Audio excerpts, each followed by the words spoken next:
Hello, my name is Austin. I'm the director here at Fishtown Films.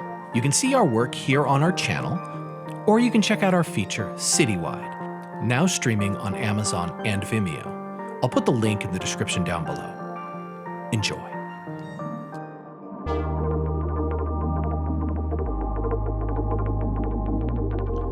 Hello, and welcome to Stumble Upon. I'm Austin. And I'm Emily. Today we are discussing Merrily We Go to Hell, directed by Dorothy Arzner. As always, there'll be plenty of fucking spoilers. But if that doesn't scare you, talking until you're blue should. So be sure to watch out for slippery floors and people who call you swell. Also, overambitious baritones. Oh, yes.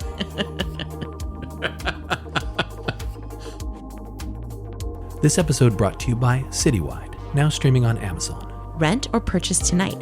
Host a movie night. Invite all your friends over and know that every dollar spent on supporting indie filmmakers like us helps us make the next sapphic indie.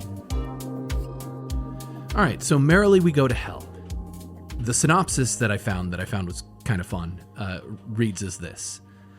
The drama centers around an heiress who marries an alcoholic playwright. They separate, but pregnancy reunites them in time to save their marriage. Which is kind of the story. Wow. Is it the story? It is in like a skeletal structure, but with no muscle or fat or any sort of actual awareness of what happens in the film. And it's a big swing and a miss at what happens at the end. Right. It's a big, it is, as we said, it's with spoilers, it is as big a miss for the pregnancy as you can be, from what you imagine to what it actually is. It would be one of those synopses that you walk away with later going, I really wasn't prepared for the film I watched. It'd be like saying that Saving Private Ryan was a bunch of men go save a guy. It would be like saying From Dusk Till Dawn was just about people traveling down to Mexico. Yeah. It's an incomplete but not false description of what happens. It's like, yeah, okay, so those beats were sort of hit, but not really. Let's see if we can avoid talking about all of the movie in a synopsis. Well, or let's see if we can just hit some things and, if you like what we said, maybe you could be surprised. Do you think it was written by people who wrote the Hays Code? They're like, oh, don't tell anybody what really happens in the movie. It was written by Encyclopedia Britannica. So, it feels like while that's a knowledge center, they seem to be in the dark. Yes, it's not a good synopsis. So I think that a good place to start with talking about Merrily We Go to Hell is talking about the director, Dorothy Arzner. Mm-hmm. Dorothy Arzner was amazing. Yeah. She was among multiple things, the only female identifying director of the 1930s in Hollywood. Mm-hmm. She directed the first talkie for Paramount starring Clara Bow. Mm-hmm. And during the process of making that film, she more or less invented the boom mic. Yes. By taping a shotgun mic to the end of a fishing rod so that she could follow around her nervous star.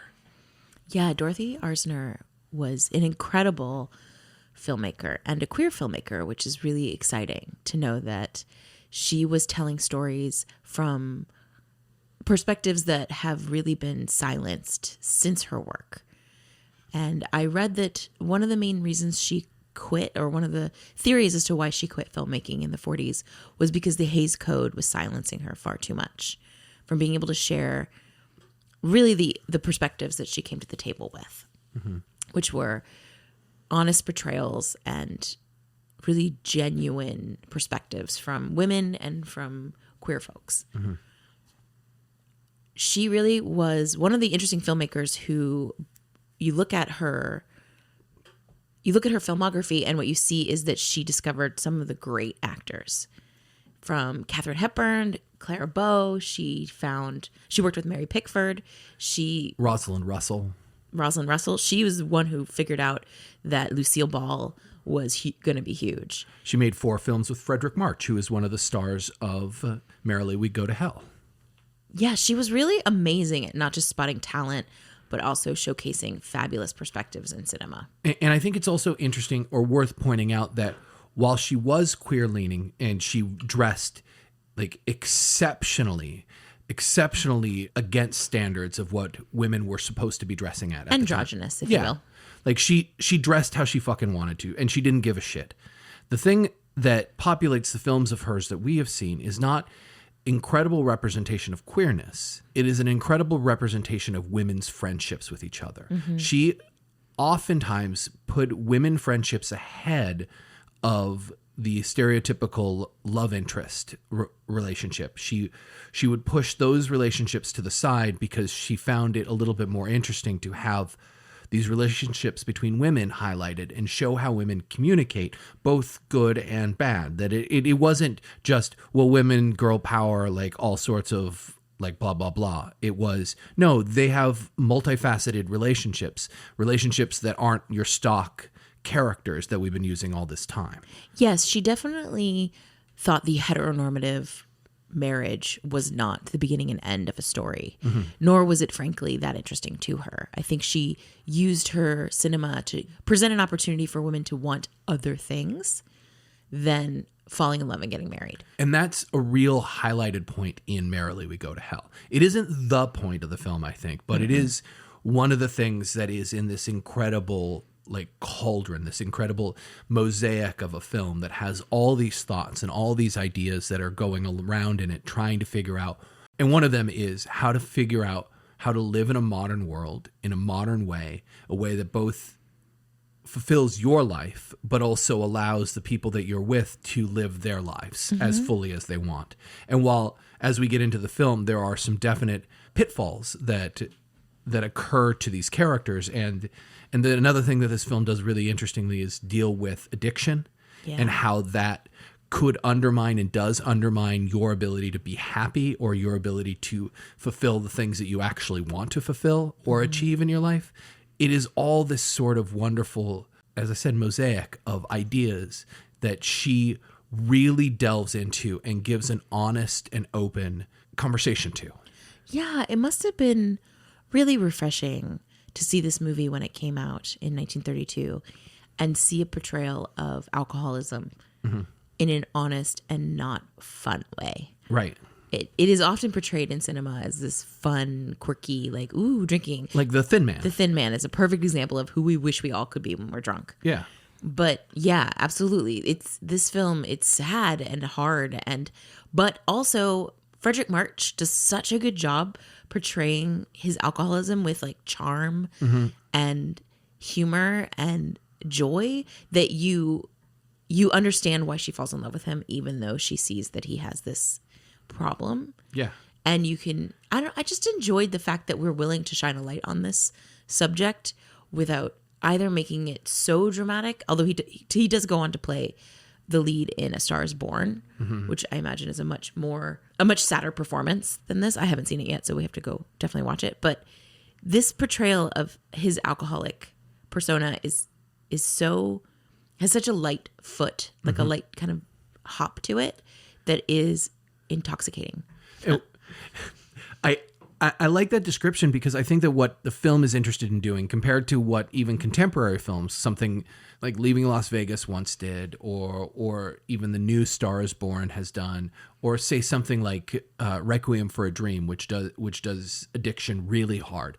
Like there's a level of realism that those films are reaching for, even in their fantastical worlds. There's a level of like feeling terrible about what you're seeing that this film isn't necessarily interested in, but it is interested in how emotionally and psychically traumatic being partnered with somebody who is suffering from alcoholism can be. Yeah. How I really feel like, and I'd love to hear what your thoughts are about this.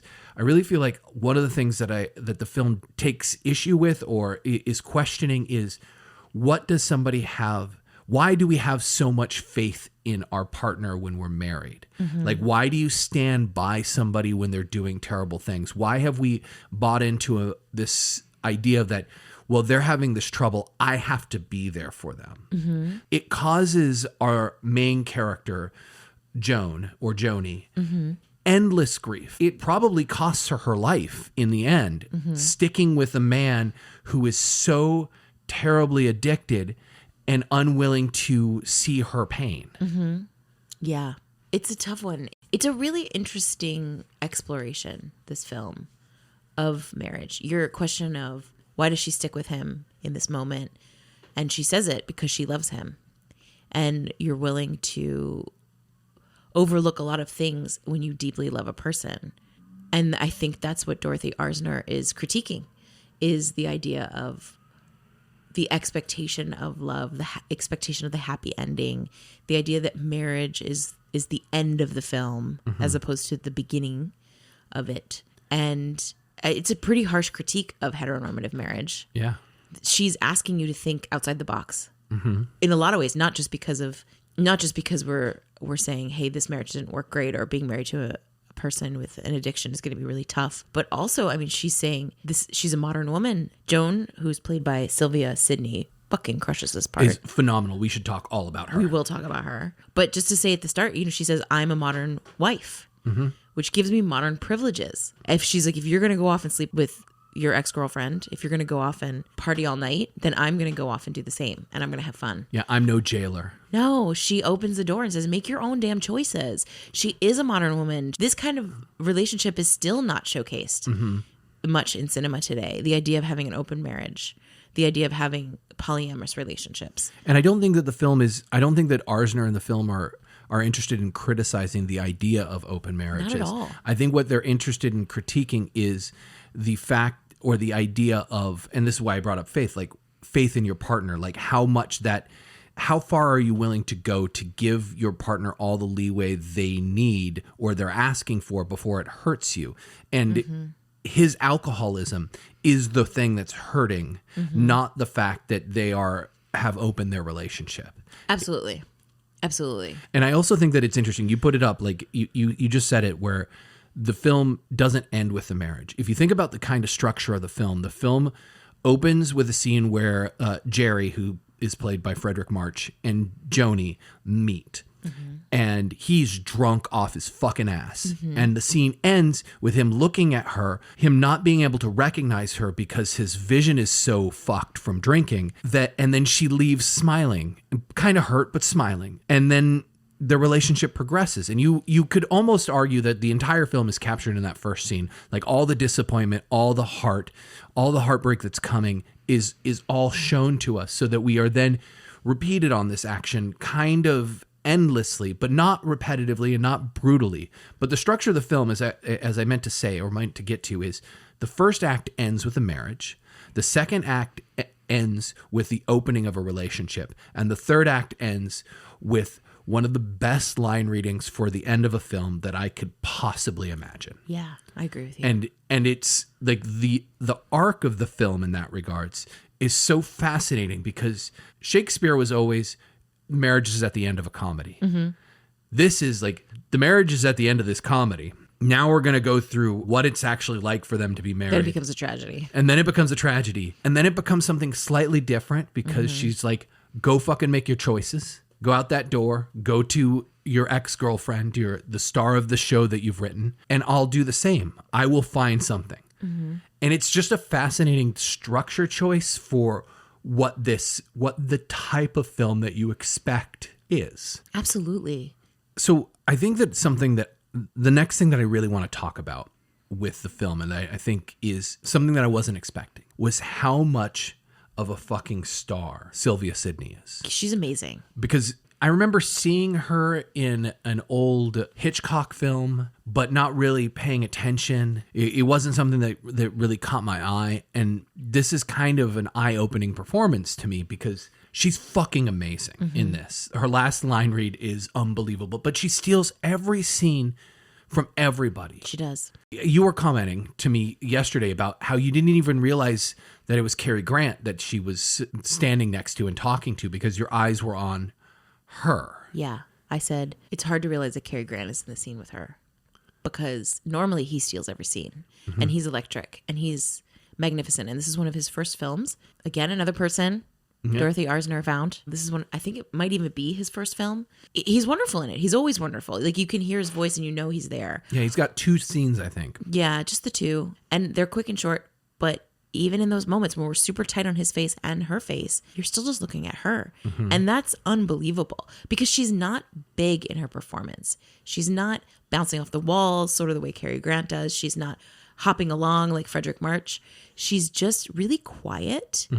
And her movements are so small, like a little smirk or like kind of her squints her eyes and she's smiling and you're just in love with her. And not just because she's fucking beautiful, which she is, but because she's just captivating and you just want to be near her. She's got an incredibly hard role. Yeah, she has to toe such a hard line. Yeah, there's such an incredible line here where any performance changes or quirks to it, and she could easily be like the shrew wife or like, oh yeah, of course he's going to go out and want to fuck somebody else. This woman, why would he want to come home? Like, there's so many ways that she could, or the performance could be augmented where she isn't the hero of the film, that she isn't the driving force and our heart in it.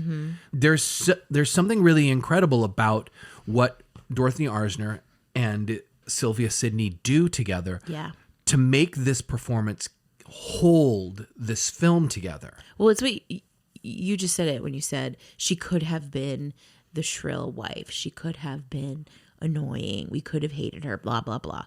And yeah, that's because this is in the hands of a woman. And she's telling us from the perspective of a woman and showcasing and giving her space in 1932 to have this perspective and to take up this space. You pointed this out yesterday, the scene when she's trying to convince her father, when Joan is trying to convince her father that she's in love with Jerry and she doesn't want to go back to Chicago and she knows that he's an alcoholic, but she has to stay and she has to love him. And as you pointed out, the camera, again, this is where Dorothy Arzner, as an editor for 52 films before she's a director, has an impact. If you're out there and you want to be a director, learn how to edit first. Yeah, learn how to edit. Know when to cut to who. Yes, you got to know why. Why are you making these cuts? Why are you making these decisions? You're not going to know it if you don't know how to edit. So first off, go learn how to goddamn edit. Yeah. Okay. And then know who the scene is about. Yes. Like, know who the scene is about. And that's what you're saying. One of the things that Arzner does really well in that scene that you're talking about specifically is she knows the scene is about Joan needing to convince her father as well as us why she's staying. So instead of showing her father's responses, the film shows her pleading with us. Yep. And again, in another performance, her pleading would be so benign and so banal, and you'd just be like, fuck you. Like, just get the fuck away from him. Right. And yet she is able to toe the line where she is desperate, sad, and love.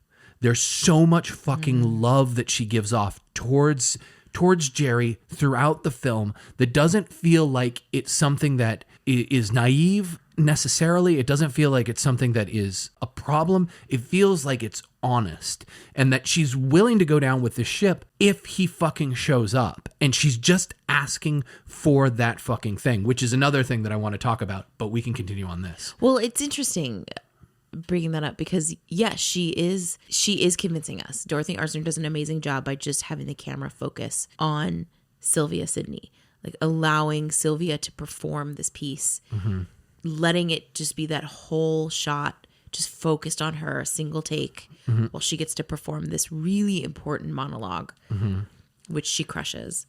But also it allows us space to watch her and see how much she has fallen in love and how much she needs to tell someone. I mean, isn't that one of the hardest things when you're silent and you're keeping the hard things that are happening in your life in your chest and it's eating you alive? She needs to tell her father, and she needs her father to help her help Jerry. And in that moment, he walks away. Yeah. He's like, when you're ready to leave this motherfucker, because yeah, there are all the red flags. Yeah. All of the red flags. And he's right to call out all the red flags. It is eating her alive. But he's like, when you're ready to leave this motherfucker, you know where to go. I love you. I will always love you. I've got your back. Come on home. It's like, no, you need to stay too. You need to support her. And it's like, but then you're like, yeah, how many people deep do we need to support this person with their addiction? Yeah. Like, how many people need to be lined up to make sure this other guy? And you think about that, like in the film, like you have Jerry's friends, V and Buck, who are with him from the beginning. V becomes a confidant of Joni's, but she also still stays a friend to Jerry. Yep. And Buck, when the shit truly hits the fan at a party and Jerry is making out with his ex and current girlfriend, Claire, V goes up to Buck and says, you need to say something to him. And Buck says, I'm tired of being blue in the face. Yeah. And it's another layer in the film of showing how much work all these people are doing to try to stop or help or participate in this addiction, because we don't have a playbook as much as there are organizations out there that now are out there that weren't necessarily out there in the 30s that are there to be like, we can help you get through this. We can help find support systems. We can get you better. It's still, when you're on the ground level, you still feel like you're trying to do it all on your own. And the film does a really good job not of just minimizing his alcoholism and saying, well, he's an alcoholic, he's going to fucking do that. You're like, no, everybody's aware of this shit. Everybody knows how bad all these situations are. They're doing their best, but that might not be good enough. No. And isn't that an interesting discussion by Arzner to be using these tiny little moments to showcase the depth of this pain? Like one quick line that's sort of off the cuff that Buck makes, I'm tired of being blue in the face. Boom. And we're off to the next scene. You know, it's not, there isn't like this big long push in and focus and everything. It's just sort of in passing and we're moving on. It does fill in the world. She does a really good job of not having the economy of characters is pretty tight in this film. There aren't that many main characters. We have about 6 characters that we focus on, that we know, we get to know, we care about. And yet it feels very full. Yeah. And that is impressive. And it's because all those characters have very full lives in what they're trying to do and what their fears are and how they're trying to help. The scene in which Jerry and Joni get married and Jerry forgets, lost, who knows, the ring. And they search for it. Like they're searching their bodies for it. Is it in any pockets? Jerry and Buck, his one best man, are searching for the ring, and he finally finds his bottle opener with a corkscrew on the end, and he gives that to Joni to put over her finger and make sure that she realizes that it's a corkscrew so that nobody else can see how bad he's fucked up.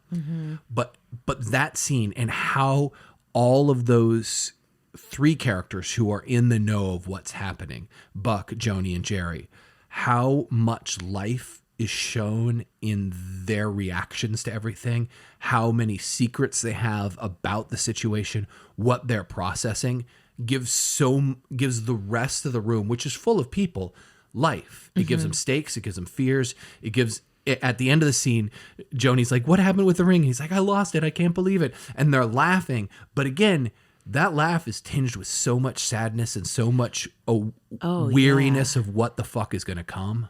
Oh, it's so sad.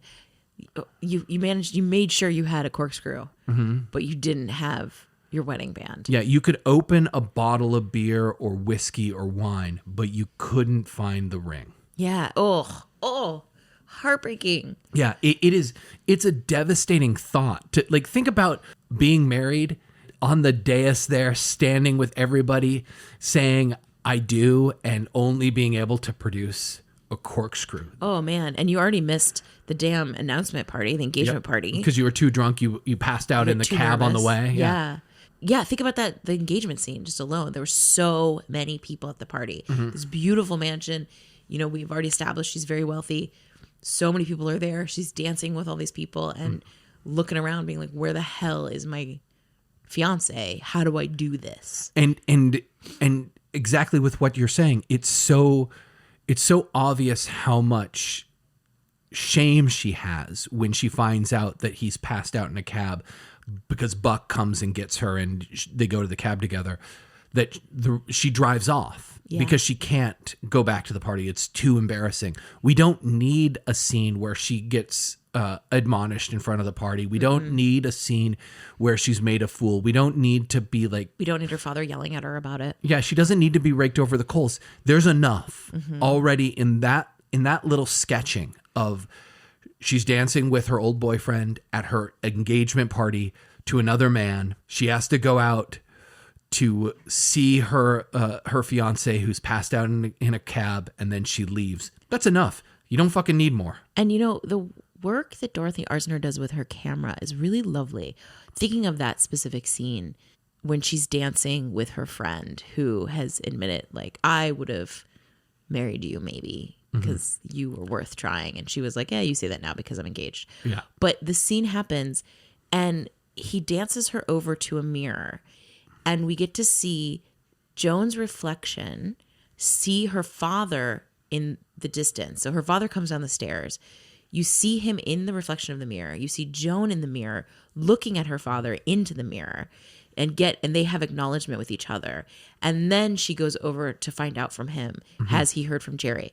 But just the idea of that is how we introduced that the father has come down the stairs, that he's upset, that Joan is upset, and we're seeing her and everybody's in the reflection. Like, what a cool little scene. You have this beautiful ballroom, and what we're using is a mirror to reflect the importance of who are the two important people, Dad and her. Yeah. And the missing person that's not in the mirror and that's not in the room. I just really like where she puts her camera. It's incredible staging. Like, in thinking about how she uses the father throughout the film, he has to come down the staircase. So he's coming down from a higher place. When he tries to buy Jerry off with $40,000, which I don't know what it would be. $40,000 or $50,000, yeah. But I don't know what it would be today. Like, that would be like hundreds of thousands of dollars. Millions. But he tries to buy him off. He's standing above him. There are so many times where he's standing above people or leaving standing in powerful positions in the screen, like center cut or just slightly off center, where he gets to face the camera to say his damning and harsh lines at Joni or at Frederick March or at whoever. Like, it's an incredible, like, it's an incredibly small part, but it is so powerfully placed by Arzner throughout the course of the film that it is, like, it's an indelible performance, because we're like, oh yeah. And as we were talking about earlier, the scene in which you'd think that he would be given equal power when Joni is pleading with him to understand why Jerry is an okay person, why she's in love with him. We don't see his face for the majority of it. Like, even though he's taller than her and the camera is above his shoulder looking down on her, we're not seeing his face. He's always the most powerful person in the room. Yeah. No matter what. The only time that he's weak is almost the last scene when he's lying to Jerry about Joni not wanting to see him. And even that, I wouldn't say he's weak. He's trying to protect his daughter, and Jerry just is, you know what, Jerry steps up and he's like, no, now I'm equal. Yeah. Now I'm going to stand here and say, no, I need to see her. And they have a face-to-face where they're actually on level together. The only other time they were together level is when we first meet, and they're walking through to the parlor, living room, whatever giant room that he's going to let Joan come down and meet Jerry at. And you watch the two of them walk in that one take, that single take from the doorway all the way to that back living room space. But and even you watch that, him bounce. But even that, like, you're watching, like, the bouncing is so fucking adorable. Yeah, Frederick March is just bleep, little bounces. His walk is so, pay attention to his walk. It's awesome. If you're an actor, pay attention to how actors walk. Be interesting. And the other thing about that scene is, even though they're kind of equals in that, we're seeing them from the back. That's true. We don't see their faces. We don't get to personify them. We get to pay attention to his walk, which is boyish, and we get to pay attention to Mr. Prentice's walk, which is very elegant and strict. And so what we learn about them is how they both interact in this space where one feels home because it's his home, and the other feels like a kid in a candy shop because he doesn't belong. He doesn't belong and he doesn't care. And yeah, the only other time that Frederick March's character stands up to Mr. Prentice is after Mr. Prentice offers him the $50,000 or $40,000 to leave his daughter alone, and his daughter enters the room and he stands up, and Joni enters the room. I can't remember exactly the order of it. It doesn't really matter.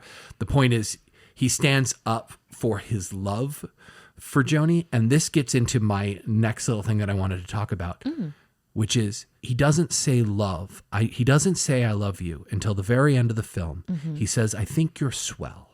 You're a swell girl, Joni. And I think there's something really fascinating about how a word goes from being sweet to triggering in this film. Because there is a moment when he calls her swell that you see a response from her where she's no longer overjoyed by being called swell or tickled or amused by it. She's actually annoyed. She's angry. And he continues to call her swell until she's like, you never fucking said, I love you. You just call me swell. If I hear that word again, I'm going to kill you.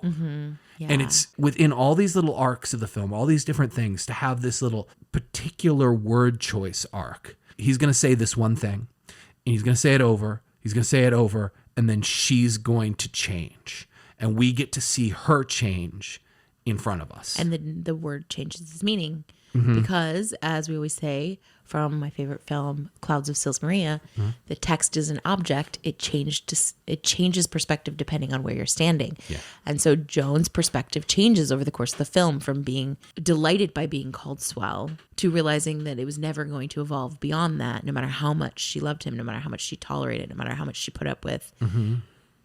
She was never going to get I love you back. Right. If she stayed. Yeah. She had to save herself. Yeah. And what a great example of that quote. The text is an object and it changes perspective. Like it changed perspective on her in a harsh way. And we don't know how much time passes in this film. We don't know. Is it a couple years? Is it a couple months? We know it's a couple months in Chicago and then they moved to New York and they put on a show. So chances are it's probably over the course of a year. Right. But it is interesting the way that the text changes literally in the film for our lead character. Yeah. And for a film that is only 83 minutes long, we have so much time to watch it change. And because swell is it is an eye-catching word or an ear-catching word, because it's not something you say anymore today. I don't hear people running around using the word swell as slang. Like it's such an odd, peculiar word that it catches. And even like you can see that even at the time you could get caught by it being cute or being an interesting way to say like I love you or I think that you're interesting or I find you fascinating. It's like you're swell. Like it's such an interesting choice, and then to watch it change. Yeah. I love that shit. Me too. There's a couple other little things that I want to touch on. One is we mentioned earlier that one of the things that Arzner was known for or focused on is her relationships of the women relationships in her films and how they interact. And I don't this isn't a great example of that in this film because there aren't a ton of scenes where Joni hangs out with other people. She has a couple of little moments with a friend. She has a couple of moments with Claire, and she has a couple of moments with V. But I would like to see what you think about her moments with Claire and her moments with V and how those women are portrayed and presented compared to how you think they could be presented in another type of film. Maybe to reframe the question. Claire, who is Jerry's girlfriend, is kind of villainous, but she's not painted as like a mustache twirling evil person. She's not a caricature. She's a woman who knows what she wants, and she goes after it, and she gets it. And when Jerry breaks up with her near the end of the film, she walks away tall. She's not ashamed. And I think that the film has a lot to say about, or is interested in saying a lot about her character because of that. Because it's not making her a bad person. It's just saying this is who she is and this is what she wants. It might not align with these other people, but that doesn't make her bad. She's playing a different tune than everyone else is. At least that's how I feel about her, how she's presented. Yeah, I would agree with that. I would say that this is one of the examples of Dorothy Arzner having an opportunity to showcase women with multiple different desires and personalities, and also an opportunity for her to continue to showcase that heteronormative marriage isn't necessarily the greatest thing ever. You know, Claire is a complicated character because we all are in love with Joan and we want the best for Joan because she's our lead and that's usually how it goes. You give us our lead and we have their back. Yeah, I find her a very interesting character. She sucks for Jerry. She's not a good match for him. She's an enabler to him. Yeah, but she also sees him as an adult who can make his own damn decisions. And she could argue she's a temptress. You know, she's a siren, but she's also just an actor who's doing a job and having fun. I think we talked about this earlier today. What's interesting about the film is that they're probably all in their 20s, maybe a little bit of 30s, maybe a little bit of 40s in there. But this is actually quite a young film. Yet, because it's made in 1932 and because of the style of dress is kind of the same, at least from our perspective, from that time period of you know, formal outfits. Yeah, suits, black tie events. Dresses, you know, gowns. This kind of, yeah, because they're all in the same class of like money. They're wearing very formal wear. And so for our perspective from 2024 compared to 1932, it's hard to figure out what age they are. And so I think there's also something about that it's a very youthful perspective, very not naive at all. I'd just say it's modern. Yeah. They're polyamorous explorations they're trying. The shit they've been through World War I at this point. Yeah, they're 13 years out of the fucking Spanish influenza. Right. Like they're 3 years out of the stock market crash of 1929. Right. And, you know, Frederick March was actually in World War I, so in the trenches and stuff. So we have a lot of people and audience members who are also trying to make sense of this fucked up world we're in, as we are now. Yeah, and Arzner herself quit school to join the Army Corps to be a nurse and to drive trucks and ambulances. And while she never made it to the front in that war, she did her work in Los Angeles helping people there. After her film career ended, she made World War II Army reels in the 1940s. Yeah, she's such a badass. So there's a lot of world weariness or world awareness in a film that I agree with you is an incredibly young film. And that I think also is underlined by the creation of someone like Claire. Yeah, I think that we should, I think that's what's cool about her work. She's willing to look straight in. She's looking to put the camera on different personalities and not shame them. She's not shaming Viv for being a divorcee. She's not shaming her for being a drunk. She's not shaming her for obviously not coming from a lot of money. She's not over glamorizing the fact that Joan is wealthy as shit because Joan walks away from all the money to be able to be with Jerry. So there isn't that, which happens all the time. Saltburn, I'm talking to you. So we're not over glamorizing wealthy either. She's just saying, hey, look, there's a lot of different personalities in the world and here's a bunch of them. Enjoy. See what you think. And there's also a lot of different desires in the world, because I think of the scene in which Jerry calls Claire drunk late at night after the first doesn't. Claire calls Jerry. Claire calls Jerry late at night to see if he got home, and her desire is for Jerry to come over and fuck her. Right. Or her to fuck him, depending on how you want to view that. Sure. And Jerry first says no, and then eventually is like, yeah, I'm going to go do that. And there's something really wonderful about having Claire be a woman who wants something. She made the booty call. Yeah. She's not shamed for that. Like, we might find, depending on your morals, you might find that situation amoral. But I find it really refreshing that that Dorothy Arzner's at least giving her space to be a person who desires. Because we have the history of the world burning witches at the stake, saying that women can't have any sort of desire outside of whatever their male counterpart wants, deems is appropriate. Right. Well, yeah, and of course it makes sense when you watch this film to go, oh, I understand why she stopped making films in the 40s when the Hays Code really started to come in and really start to put pressure. When you couldn't suggest that women were sexual, you couldn't indicate that couples had sex, nobody could be in a bed together, nobody could even say anything negative or imply desire, or, you know, the list goes on and on and on. Not much less to hell with you for being queer. You know, so it makes sense when you watch these films how much space and care she's giving to all these different characters. Why she'd be like, I'm out. I can't make my stories. I can't tell cinema the way I want to. Yeah. I'm just going to go inspire all these other filmmakers to make film. And one of the things that she did once she left cinema, or once she left Hollywood, was she started teaching. And one of, if not her most famous student, one of her students was Francis Ford Coppola, who credited her for a lot of the like understanding of cinema that he got in his education and pushed him forward to make the films that he did. Yeah. And while it's easy to say and very true to say that most of Francis Ford Coppola's films don't have the same attention to female relationships as Dorothy Arzner's films did. You could say that.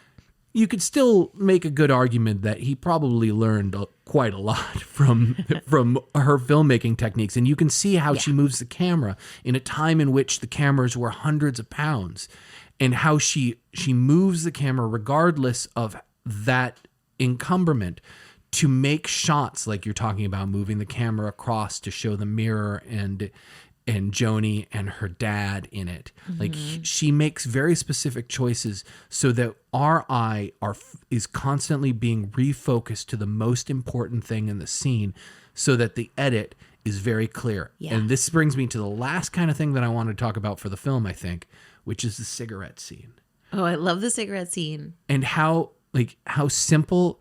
It's a scene that happens right before Joni has to plead with her dad. It's after the opening night of the film, and she's waiting for Jerry to return because he's going to bring everybody over for a party at their apartment.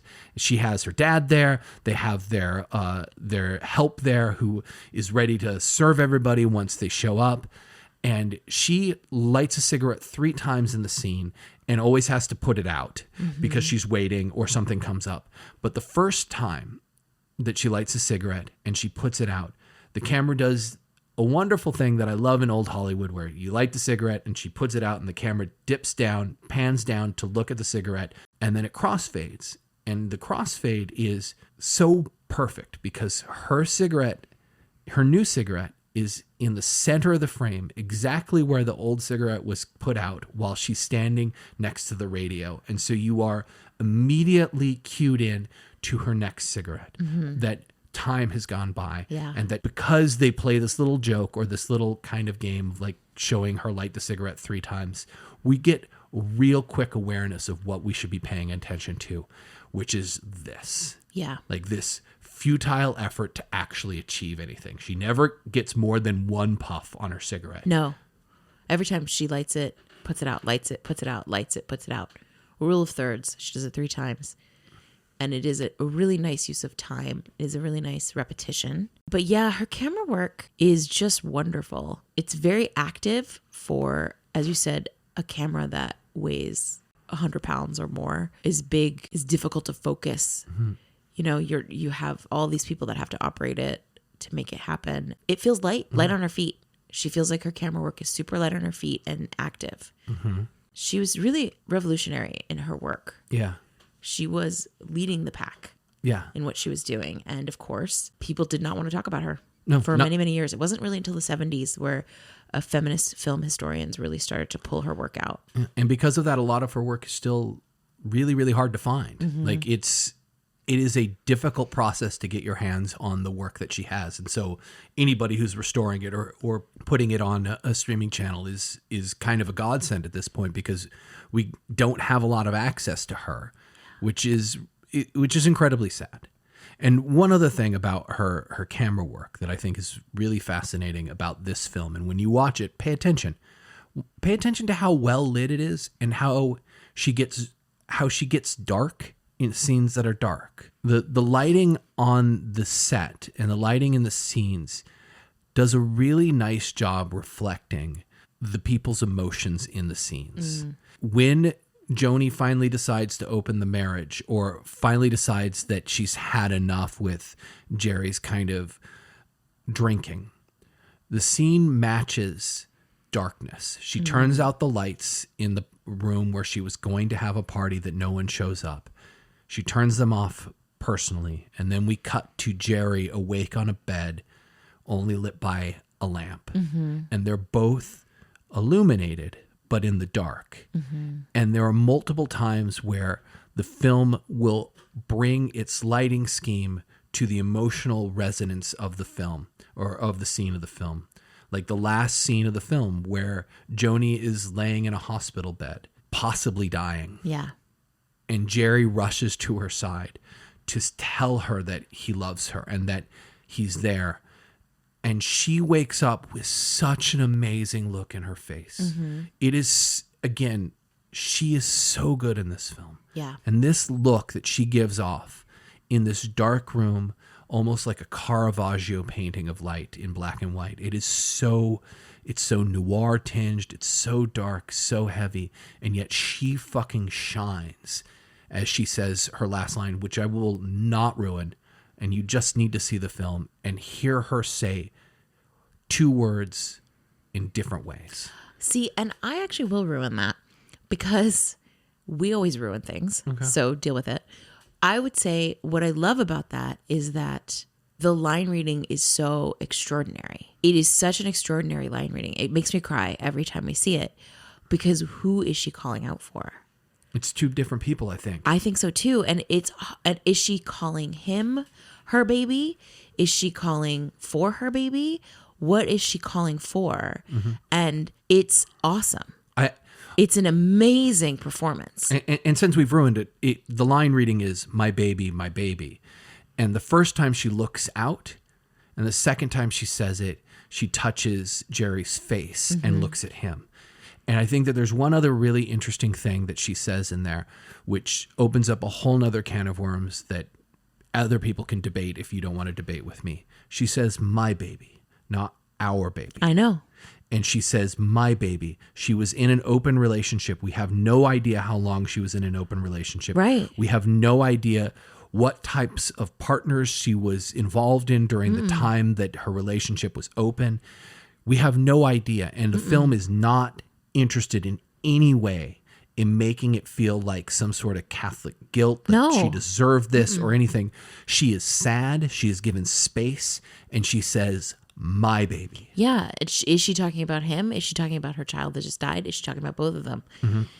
That is what's really stunning about this final moment. It absolutely broke my heart every time. I cry so hard in that scene, in that moment, just in that moment. And then the end, boom, we're done. Mm-hmm. What? You're leaving on this moment in this note? Mm-hmm. Wow. It's such a brave way to end a film. Mm-hmm. It's intense. It's heartbreaking. It's awesome. And it's worth noting that the film did really well when it was first released. Even though there were a bunch of newspapers that wouldn't label its name because it had the word hell in it, there were people who were just like, we're not gonna promote this. We're not gonna allow it in our print because the word hell is here and that's against our morals. But yet the film did really well. And I think that that's a really positive sign for films that deal with interesting and difficult subjects such as alcoholism, such as polyamory, such as like how do you find your own happiness in a world in which everybody else is also searching for their own happiness, and a lot of times those happinesses don't align. It's a really, really adult film, and when I think of hearing people talk about how they are tired of seeing films that are not adult or seem to be aimed at children, this is the type of film that I think people are clamoring for because it's so interested in talking to us as adults and not talking down to us as if we were children. Yes, it's not working with tropes. It's actually exploring something in a genuine way. And I think it's interesting to think about as well that the Dada movement came out of World War II. And here we are continuing to have that conversation while this is not a Dadaist film in any way. I would say that it is breaking apart the shackles of heteronormativity and the demands of women becoming wives and just being quiet and happy and at home and not getting in the way of anybody else. I think that Dorothy Arzner is saying there's something to be said for the absurdity of norm culture and expectations, because does that mean happiness? And if this is the end, if that's her last moment, if Joni dies right after this, what was her life? Was she happy? Did she want this? Or maybe think bigger, you know? I think that's what Dorothy Arzner is saying is maybe think a little bigger. And you see that in the evolution of her films. Yeah. It goes further. She goes further down this pathway, especially with the next film that we're going to be discussing. So yeah, I think it's a phenomenal film. Yeah, it's a remarkable film. It's just a great film. It's hands down a great film. Yeah. And I love Frederick March too. Yeah. He's great. He is the type of asshole that you could imagine someone falling in love with. He's so charming in this part. In this part. He's so charming in this part. I was reading an article about it, and they were referencing his previous film, which was Dr. Jekyll, Mr. Hyde, and how he seemed to have been influenced from that performance, but with this piece, but that also was so subtle in his transformation between being sober Jerry and alcoholic Jerry. These two different personalities that were very different, but yet you knew that they were the same person. Yeah. And that they felt that he drew from his previous work to find this new character. But I just think he fucking nailed it. Yeah. Regardless if he drew from that to do this part, he nailed this part. We all drawn upon all of our previous experiences. And I think that I'm not sure where this film came in relationship to his production work on Design for Living, but I could feel that there's similar parallels or similar things that are drawn from that film and this film. It's all, again, this incredible mosaic of a life. Yeah, it's very interesting that Design for Living was shot the same year as Merrily We Go to Hell. The discussion of polyamory was rife in Hollywood in the 1930s. Probably why the Hays Code was designed. Well, and probably also because I imagine that after such a tumultuous event as the stock market crash was, everybody was taking stock of what the fuck was their lives and what are actual norms. This is what I thought was going to be my life, and now it's fucking chaos. So what am I looking for? Right.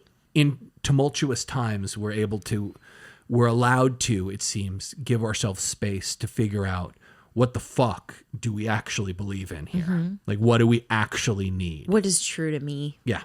Versus what is society demanding. And I think that's a great attribute of this film is it gives an open space for us to have those conversations about all of the situations that are within it, and then take from that to ourselves and ask ourselves those questions.